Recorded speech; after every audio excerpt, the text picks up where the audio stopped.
What's up, everybody? Welcome back to the Real Estate Roundup with Dan Oneil, powered by RCG Mortgage. If you have a Save Me deal, you have a buyer that you want to get pre-approved, you want to have them get a better interest rate, give Andrew Russell and Evan a call at RCG Mortgage. Today's guest is an absolute fucking legend in the real estate market here in Long Island. Somebody that I have been following for a very long time, somebody who is very, very successful, and somebody who has probably one of the biggest teams and the most successful teams on the island. So it ties in directly in the fact that as of 2 weeks ago, I started my own team at Coldwell Banker in Smithtown. So today's guest, Vinny Martino. Thank you very much for coming. Thank you. We basically talked about everything we had to talk about before the cameras went on, so I don't know how this is going to go today, but I appreciate you coming on. Thank you for having me. It means a lot. I've been following you for a very long time. Obviously, you are very successful here on the island. Your strategies, your methods, everything that you do, you do very well. So I really wanted to have the chance to pick your brain, and I felt that a lot of people would also love to hear what you have to say. So Cool. The first question, as we kind of go into this, I think I have for you is, how did you get into real estate? It was 20 plus years ago. I was going to college. I was going for hotel restaurant management. Okay. And I was working for a company called Manhattan Beer, they were a beer distributor in Long Island. And I had a friend that I was close to that was in real estate at the time. And he was making boatloads of money. Mm-hmm. Pretty talented guy, but I was watching him and what the industry was doing. So I decided to jump in, and I got into. How old were you? I was 21. Wow. Yeah, 21. I wish I got into real estate at 21. I really do. So you just jumped right in. Was he kind of like a mentor for you? Yeah, he's kind of a mentor to me. We definitely worked together. Mm-hmm. It was the times were a little bit different than now. Technology was much different then. Mm-hmm. So you kind of, to get started in the business, a mentor then was much more important than to get into the business. But yeah, he taught me a lot, what I know today. How long did it really take you to start finding any success? Like, was it right away? Did you kind of hit the ground running, or did it take a little while? Yeah, I kind of hit the ground running. Yeah. I've always had like a built-in sales in me, but it took some time to learn the industry in general. There wasn't a lot of education available that there is today. Mm-hmm. Years ago, today there's YouTube and all these different coaches. Years ago, you didn't have that, so you were learning from a lot of the other top producing agents and what they were doing in the areas that you were working in. Yeah, I mean, I'm kind of doing that right now. I mean, like, I study most of the stuff that you do. I study, the stuff that Rita does, Carp does, and you guys are all successful because of stuff that you do individually, but there's definitely a direct correlation. Like we were talking about before we went on, live about for sale by owners and expireds. Yep. This guy's doing 150 plus deals, right? Yeah, roughly. We're a lot of deals. A lot of deals. And you're still doing these cold calling. You're still doing the 4-7 owners and expired. So kind of off topic, but I agree. You have to study some of the top producers to kind of get to where you want to be. I think you need a mentor. If that's another realtor in your marketplace. Yeah. If that's a coach or or a speaker, motivational speaker. I think you definitely could use it. So you hit the ground running. How long into it did you finally decide to start your own team and kind of take that next step? Just probably within the last 10 years, maybe. Were teams big when you first got started? No. As they are now. I mean, honestly speaking, I think Rita Takaris was the only agent that I know had a team back then. Most agents were individual agents working. Mm-hmm. There was husband and wife, so-called teams. Yeah. But mega teams, like teams that have agents more than 2 or 3, I think Rita was the only one at the time. We worked out of the same office. Really? Yeah. So I didn't know that. I worked out of the same office as her. So, she was like probably one of the first agents to have really a team that I know of. Yeah. In our local area. When was it, did you just finally something clicked for you where you went from let's say doing 35, 40 deals, 60 deals to breaking that 100 number? Was it something that you did differently in the marketplace? Yeah, family. Have some kids, I think it's I think it's as your responsibility becomes larger in life, your motivation becomes at a much more higher level. Yeah. If you're if you're a single guy and you don't have any kids, no responsibilities, still living at home, I think your motivation's a little less to get out of bed every day early and do what you need to do. When you have 4 kids, some are going to college, you have a mortgage. I think your motivation's at a little bit of a higher level. Yeah, absolutely. I mean, listen, I 100% agree. I have a girlfriend, I'm not married, don't have any kids, so it's not like I have a big family to support, but at the same time, me not having the wife and kids just yet, and the mortgage, it definitely helps a little bit because it gives me a little bit more time. It gives me a little more freedom. I said it on a podcast before, my father's been divorced 2 times.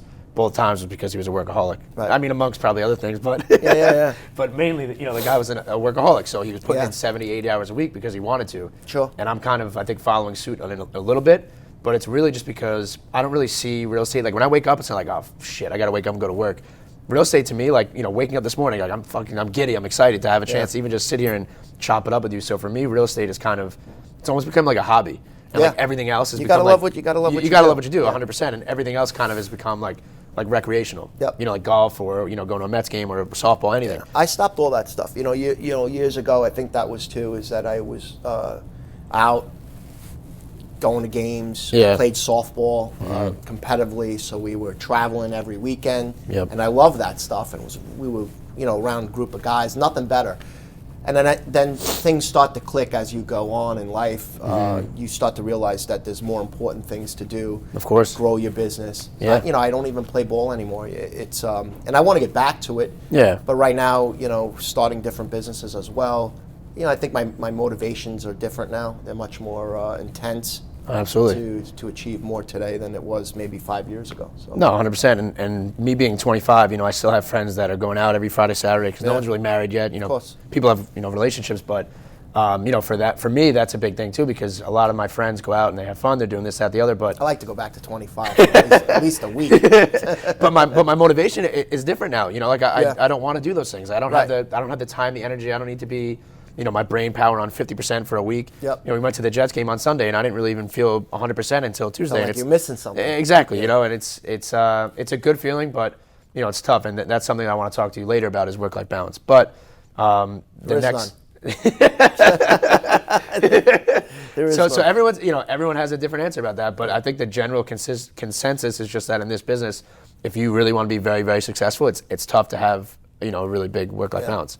I think work-life balance is, there's people that want to work, get up, go to work, 8 o'clock, 9 o'clock, get home at 5, and watch the TV shows and stuff. And that's fine. Sometimes, be honest, Dan, I sit back and I go, am I the guy doing it right? I got so much stress, so much going on. And I sit and say to myself, do I have it right, or is it my friend that's in the union that goes in at 5 o'clock in the morning, and he's on the 2 o'clock train, he's home at 3:30, he gets to see all of his kids do their ball games and everything else, and or am I the guy? So you can go back and forth with that all day. I think that's an individual person. I don't think that's you can learn that. I think that's built inside you, and you probably learned that from your dad. That hustle, that grit. I don't think you can make that. I think you can become better at it, but I think that's created within.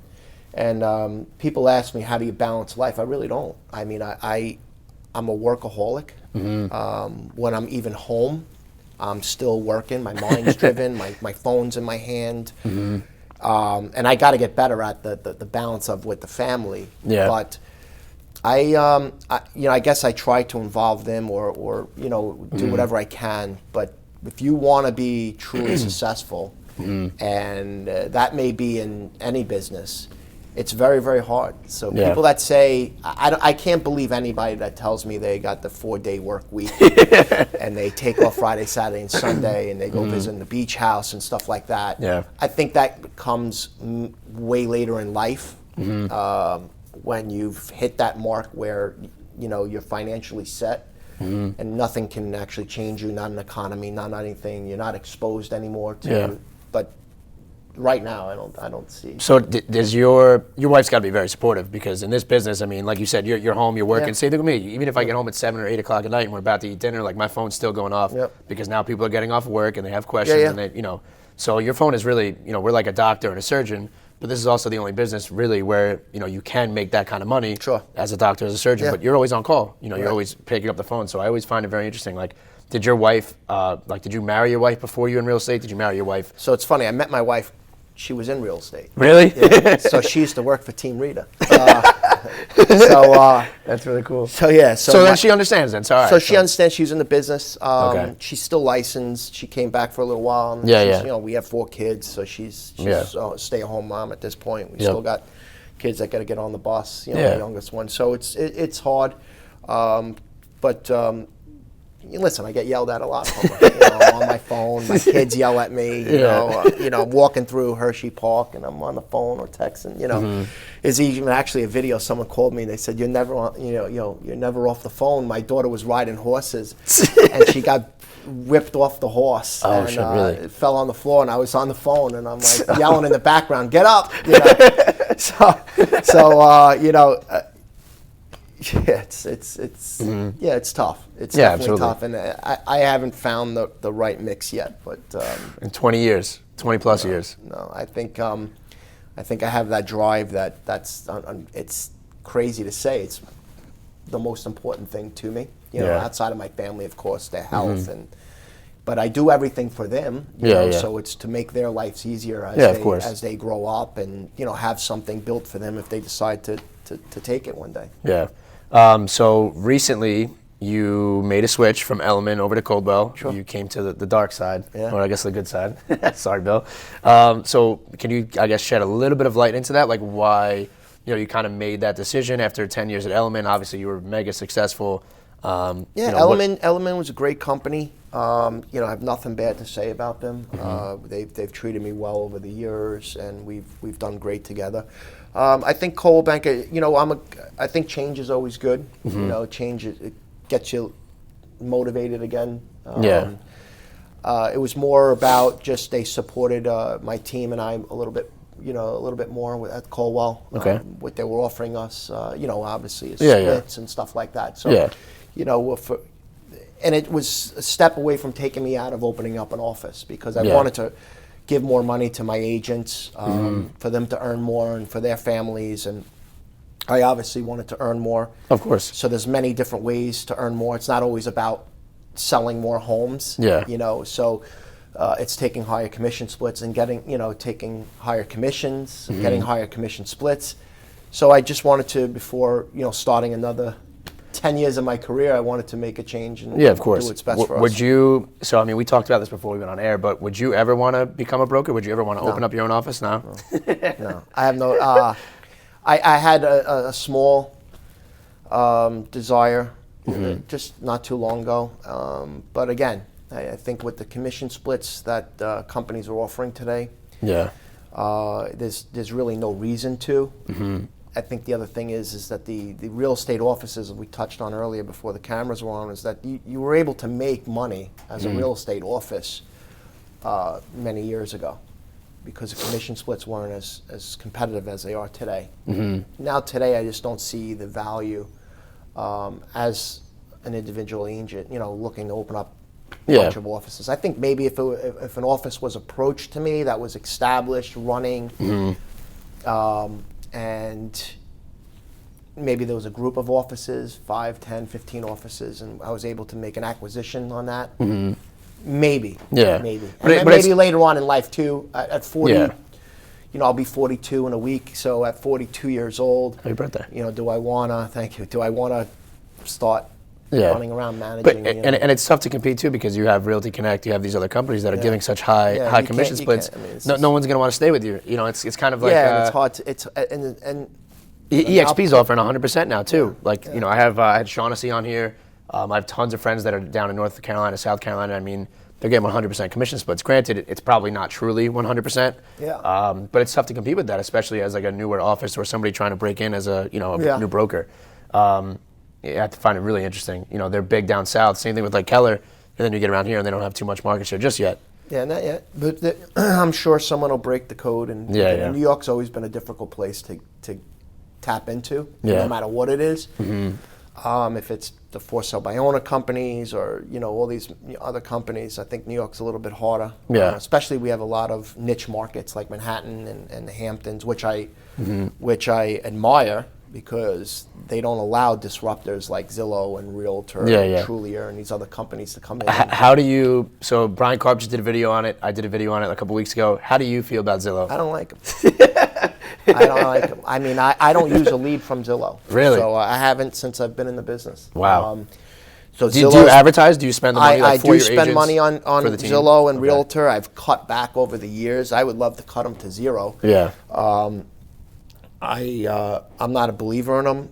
I believe if they had the opportunity to take the real estate agents out of the business, they'll do it tomorrow. Yeah. And all we're doing as real estate agents is funding them to do that one day. So to me, I haven't taken a lead from it. Yeah. From Zillow, Realtor, Trulia, any one of them. My agents do. Yeah. It drives me nuts knowing that I'm out every day putting in the sweat equity to go out and get listings, and then Zillow has the right to advertise my listing and sell my leads sell your lead, to somebody else. Well, so that was which one is crazy. Of the, that was Manhattan and the Hamptons. They don't allow that. Really? They don't use Zillow. I mean, not that I know of, but majority of the top agents out there, they don't allow these disrupt. You don't see for sale by owner companies as often in Manhattan or the Hamptons. Yeah. You don't see Zillow like dominating the market in Manhattan or the Hamptons. Those agents have pushed that stuff out. They don't even allow. They don't even use MLS out there. They have their own.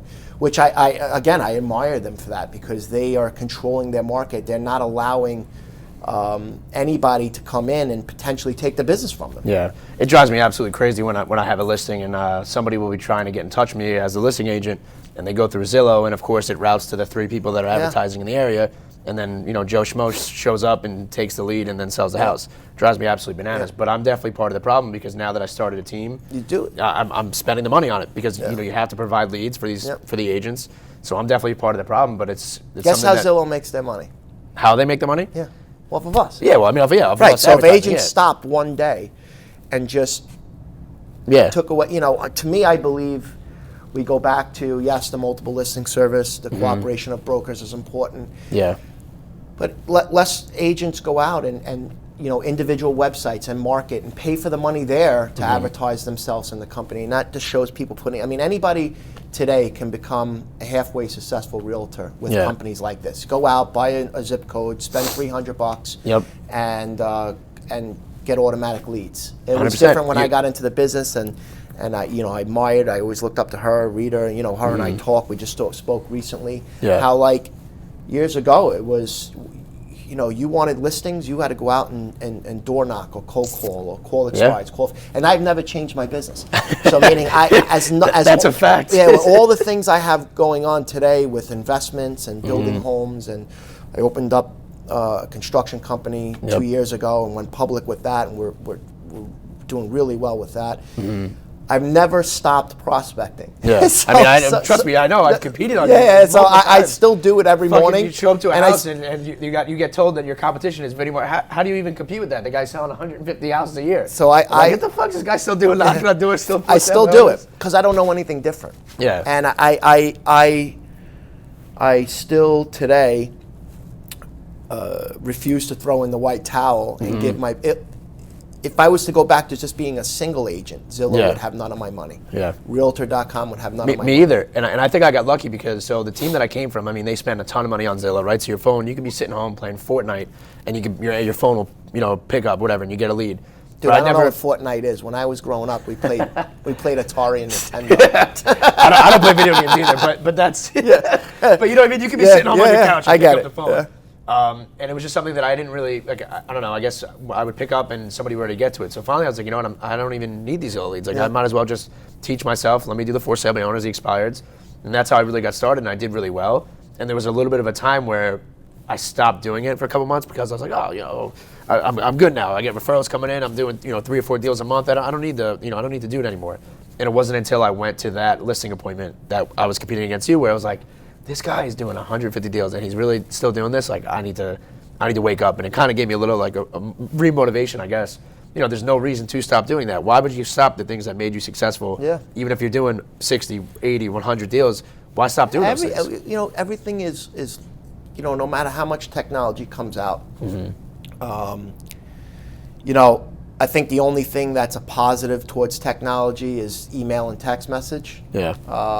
You know, but phone conversations are still the number one most important thing in the business.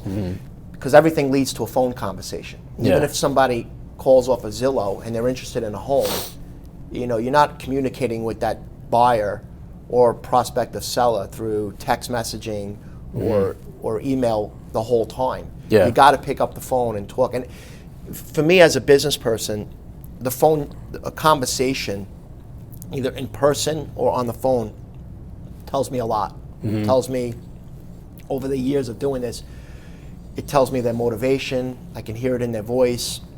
A lot of different things. I can even tell if a buyer's fully pre-qualified or they're not. So I think you know, it's so important, but we're losing that. We're losing the grit. I mean, I have agents that text me. I never talk to them. Have an offer and they're shooting me offer and they don't even, you know, call. I'm still traditional. I go back to, you know, let's talk. You know, if there's an issue, let's talk. Let's, you know, if somebody's angry now these days, they text message you. Let's just talk it out and figure it out. You know, let's not, you know, sit here, because you can never really tell. As much as text messages is a great communication tool, you really can't tell people's tonality and how they actually feel or not feel. So I'm still a big telephone guy. I'm not much of a door knocker.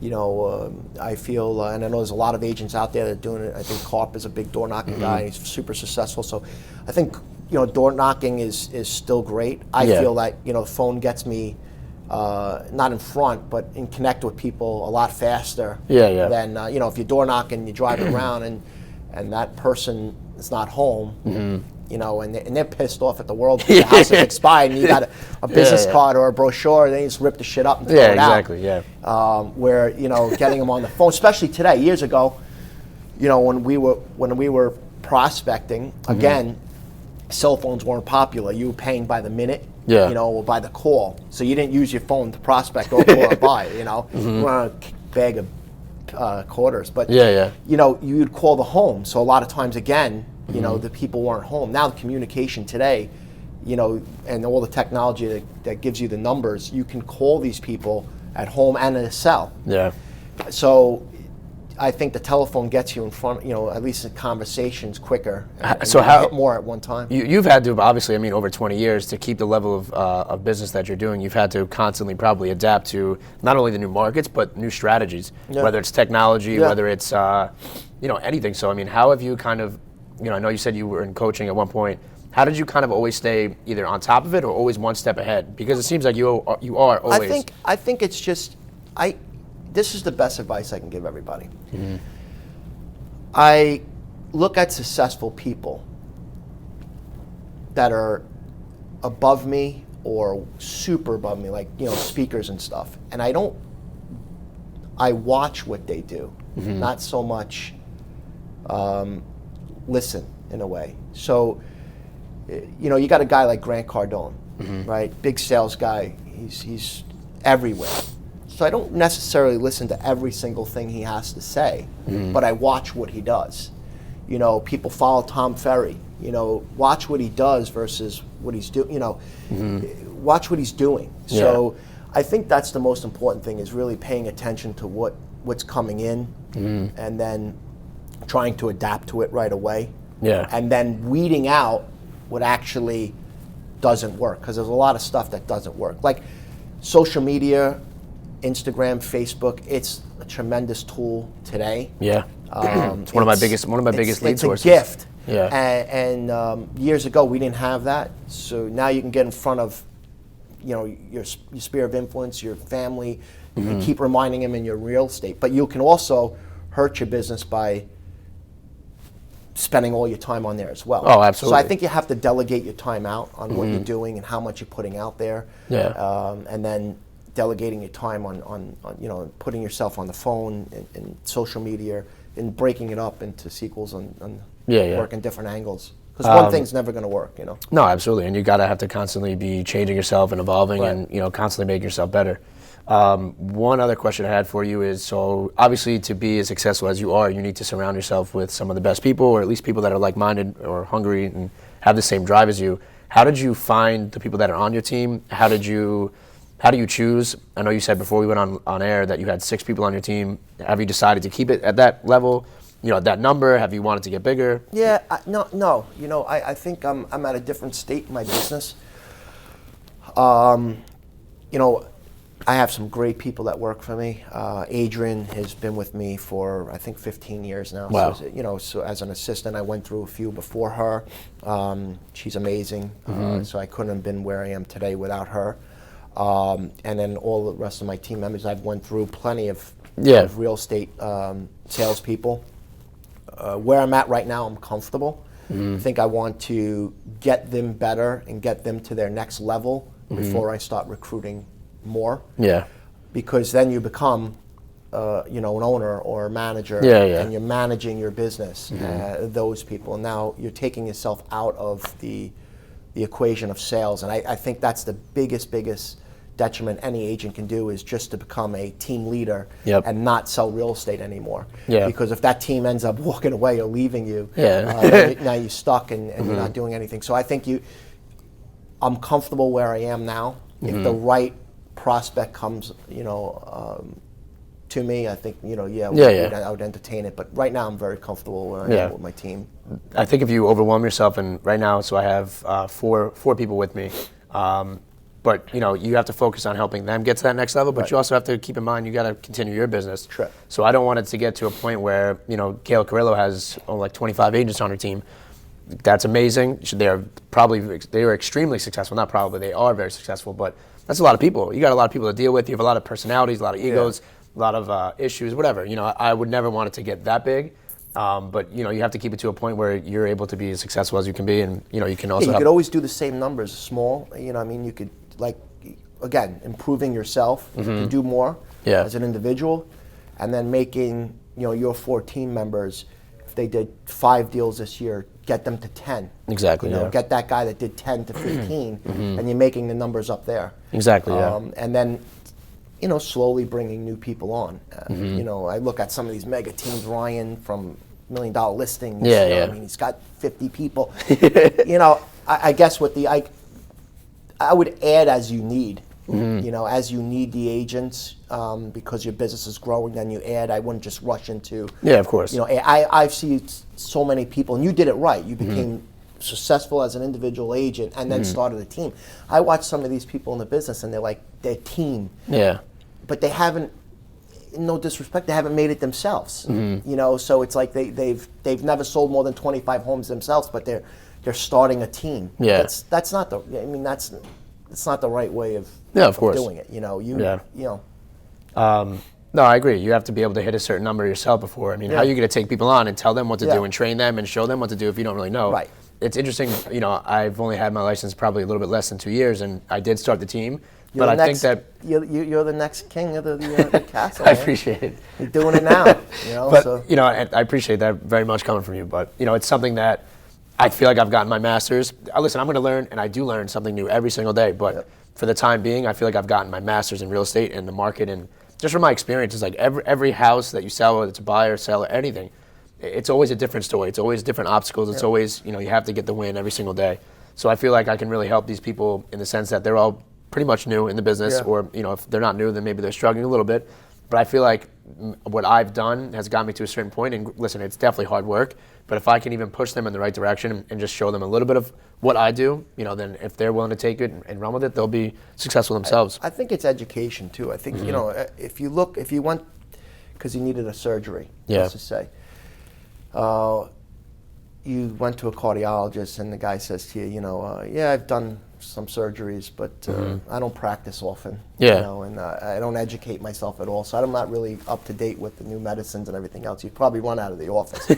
So it's the same thing for real estate. I think a lot of agents, they just don't practice enough. You know, if it's practicing their scripts, practicing their listing presentation, practicing what they say on the phone, Yeah. putting themselves, even if it's role playing by yourself, into individual situations that you come. I'm constantly trying to educate myself all day. Me too. I don't watch football, baseball. I have no interest in that stuff anymore. I watch more of all, if it's on my free time, more educational stuff. So that's what I look at. Education's huge because as you improve, obviously your business is going to follow. So I see a lot of agents, they just don't educate. They don't practice. You know, baseball players, football players, these guys are tremendous athletes. They didn't get where they are today, or they're not staying on top of their game. Yeah, but Brady's not staying on top of his game at 40-something years old because he doesn't practice or keep himself in physical good shape. You know, I mean, I'm shit shape right now. But I'm saying, like, you know, they No, of course, you got to practice. Right. You have to. And I think a lot of agents. So I always put myself into situations like, what should I've said in that situation that could have maybe led me to the appointment, or it could have helped me close the deal. So I'm constantly role playing with myself in my mind on what you have to could do have that. done differently. Yep. To you know, maybe secure the listing. You know. Yeah, of course, you have to do that. Yeah. The last question I have for you before we wrap up, and I ask this to everybody: what is your why? Like, why are you doing what you're doing? Why are you doing the construction? You know, everything. What is your why? I don't think. I think my why. I haven't really found like you know, like a lot of people. I think my why is my family, most importantly, to support them, give them what they need, get them through life easier. So I think that's my big why, is to support them. You know, I think why I did my construction business.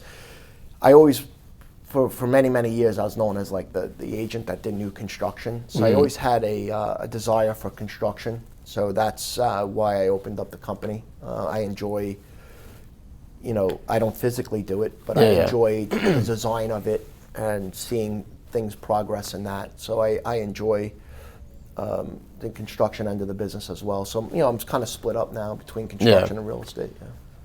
All right. Well, there you have it. The legend, Mr. Martino. I appreciate you coming on. Thank you very much. Thank you. All right. Thanks, everybody.